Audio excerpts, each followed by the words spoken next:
Nicaragua Empresaria. Ya regresamos. Estimados televidentes, muy buenas noches, bienvenidos al programa Nicaragua Empresaria, el programa de difusión televisiva del Consejo Superior de la Empresa Privada COSEP. Esta noche tendremos un programa muy interesante. Hablaremos del último estudio que ha presentado FUNIDES, llamado El Crecimiento Inclusivo. Para ello nos acompaña esta noche la autora de este estudio, la doctora Florencia Castro Leal, a quien le damos la más cordial bienvenida. Muchas gracias. Una persona de una gran experiencia. Usted trabajó para el Banco Mundial muchos años, ahora es consultora independiente para diversas instituciones sobre temas económicos. Sí, he trabajado pues más de 15 años para el Banco Mundial con distintos países en el tema de pobreza, gasto público, deuda, para países tan diversos como Sudáfrica, Malawi, Laos, Estonia, Perú, Ecuador y bueno, Centroamérica también. Este último estudio que ha presentado FUNIDES, realizado por usted, se llama Crecimiento Inclusivo. ¿De qué se trata este estudio? Bueno, el estudio lo que hace es identificar prioridades de política económica, precisamente para que se pueda dar un mayor crecimiento económico y que ese crecimiento incluya a todos los grupos de la sociedad. Entonces, es un documento de discusión de políticas para tanto el sector público, sector privado y sociedad civil. ¿Y qué acogida tuvo este estudio? Bueno, ha sido muy bien recibido, creo que tiene hallazgos muy importantes para la toma de decisiones a futuro, de a dónde quiere este país llegar. Creo que las cifras son muy impresionantes sobre la situación económica de Nicaragua. Es un país que tiene mucho potencial, pero que al mismo tiempo su crecimiento económico ha sido demasiado modesto. Entonces la pobreza es muy alta y para tener realmente una mejor expectativa de calidad de vida para el futuro, se requiere impulsar ese crecimiento económico. ¿Esa es parte de los grandes hallazgos del estudio? Sí, el estudio tiene principalmente dos áreas de hallazgo muy importantes. Una en donde se recomienda que se priorice las exportaciones, incluyendo no solo de bienes, sino de servicios también, y todas aquellas actividades que pueden generar divisas. Porque el mercado interno es muy pequeño. Entonces, si Nicaragua fuera a crecer, digamos, al 6, 7, 8%, necesitaría vender toda esa producción fuera. Y por otro lado es, desde el sector público, la calidad de los servicios públicos. ¿Por qué? Porque la mano de obra necesita estar calificada. Entonces, necesitamos que la población reciba mejores servicios de salud y educación y, por otro lado, la infraestructura para apoyar la inversión. Ahora, ¿cómo logramos aumentar las exportaciones en un país como el nuestro? ¿Tenemos en este momento oportunidades? Hay muchas oportunidades en Nicaragua. Una de las cosas muy importantes que se podría hacer es mejorar la imagen de país.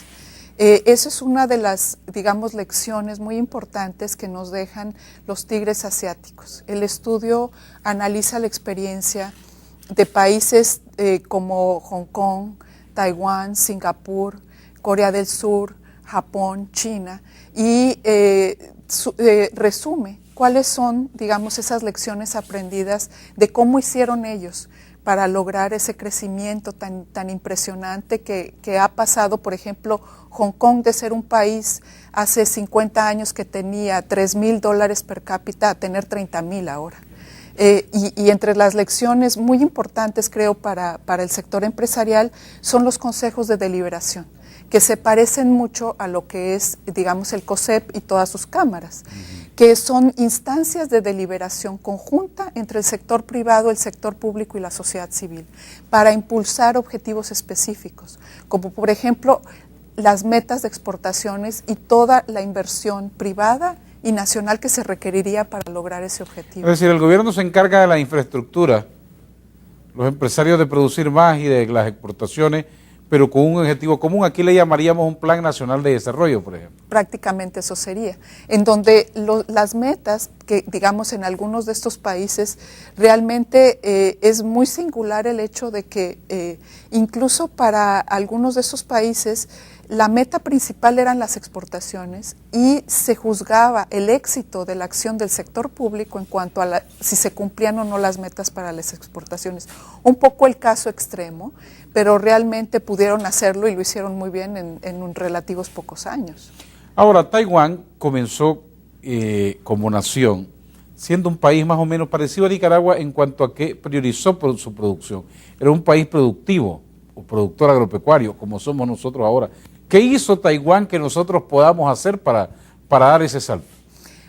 Bueno, mucho de lo que hicieron los otros países del sureste asiático, pero en el caso, digamos, de Nicaragua, de Taiwán, además de que hay un gran potencial agropecuario, en el caso de Nicaragua la población pobre se encuentra principalmente en las áreas rurales. Entonces el poder invertir y el poder agregar valor a los productos agrícolas en Nicaragua, lo que llevaría consigo de la mano es que se podría reducir de manera muy importante la pobreza. Y bueno, la otra área que quería mencionar es que también apoyaron otras instancias que se llaman, digamos, las instancias de apoyo al sector privado para las exportaciones, y en este caso Nicaragua también tiene una, que es ProNicaragua, que ha sido muy exitosa. Entonces, este tipo de agencias a lo que se dedicaban era a identificar conjuntamente con los empresarios los cuellos de botella, y tenían acceso al más alto nivel de decisión por parte del sector público. Se identifican los obstáculos y se solucionaban rápidamente. Así es. Así es, al grado de que, digamos, con nombre, apellido, tal empresa está teniendo estos cuellos de botella, llamar directamente, tener acceso directo a las más altas instancias de gobierno para resolver ese problema y que se dé la inversión.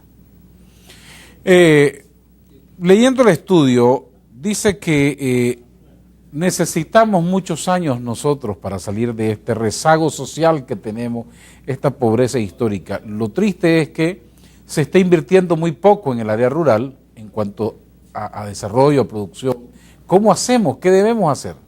Bueno, definitivamente hay que invertir en la educación. Es un tema primordial y es un tema urgente.